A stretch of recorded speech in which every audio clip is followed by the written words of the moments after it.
नमस्कार दोस्तों, आप देख रहे हैं वोकल न्यूज और मैं आपके साथ हूं प्रवीण मिश्रा।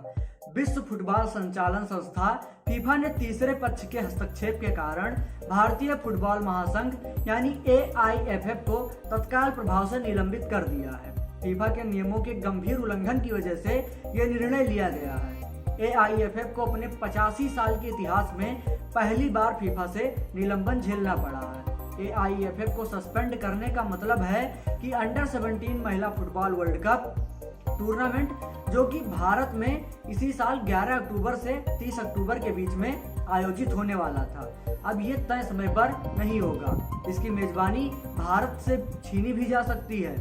इस महीने की शुरुआत में ही फीफा ने CEO के हस्तक्षेप के कारण AIFF को निलंबित करने की धमकी दी थी। इसके साथ ही फीफा ने अक्टूबर में होने वाले महिला अंडर 17 विश्व कप की मेजबानी के अपने अधिकार भी छीन लेने की चेतावनी दी थी। ये चेतावनी AIFF के चुनाव कराने के सुप्रीम कोर्ट के निर्देश के कुछ ही दिनों बाद दी गई थी। हालांकि सुप्रीम कोर्ट की ओर से गठित समिति ने चुनावी प्रक्रिया शुरू कर दी है। 28 अगस्त को इसके चुनाव होने हैं। भारत के सर्वोच्च न्यायालय ने मई में AIFF को भंग कर दिया था और खेल को संचालित करने के लिए AIFF के संविधान में संशोधन करने और 18 महीने से लंबित चुनाव कराने के लिए 3 सदस्यीय समिति की नियुक्ति भी की थी।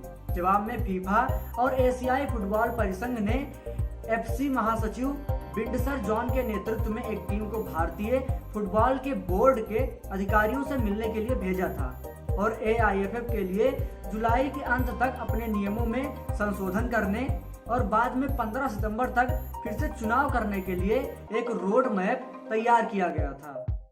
AIFF के चुनाव फीफा परिषद के सदस्य प्रफुल्ल पटेल के नेतृत्व में दिसंबर 2020 में ही होने थे, लेकिन इसके संविधान में संशोधन के कारण इसमें देरी हुई। इसके बाद इसी महीने की शुरुआत में 3 अगस्त को सुप्रीम कोर्ट ने तुरंत चुनाव कराने का आदेश दिया था और कहा था कि निर्वाचित समिति की देखरेख में ये चुनाव संपन्न कराया जाए।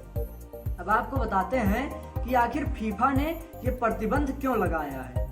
आपको बता दें कि इस पर 5 अगस्त को फीफा ने तीसरे पक्ष के हस्तक्षेप को लेकर भारतीय फुटबॉल महासंघ यानी AIFF को निलंबित करने की धमकी दी थी। फीफा के नियमों के मुताबिक किसी भी बोर्ड को अपने अपने देशों में कानूनी और राजनीतिक हस्तक्षेप से मुक्त होना चाहिए।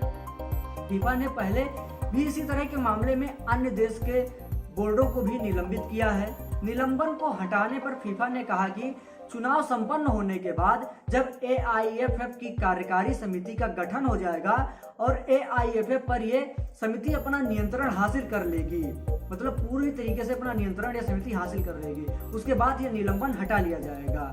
लेकिन जो सबसे बड़ा सवाल है वो यह है कि कहीं भारत के हाथ से वर्ल्ड कप की मेजबानी ना निकल जाए। ऐसी ही तमाम खबरों को जानने के लिए जुड़े रहिए वोकल न्यूज के साथ।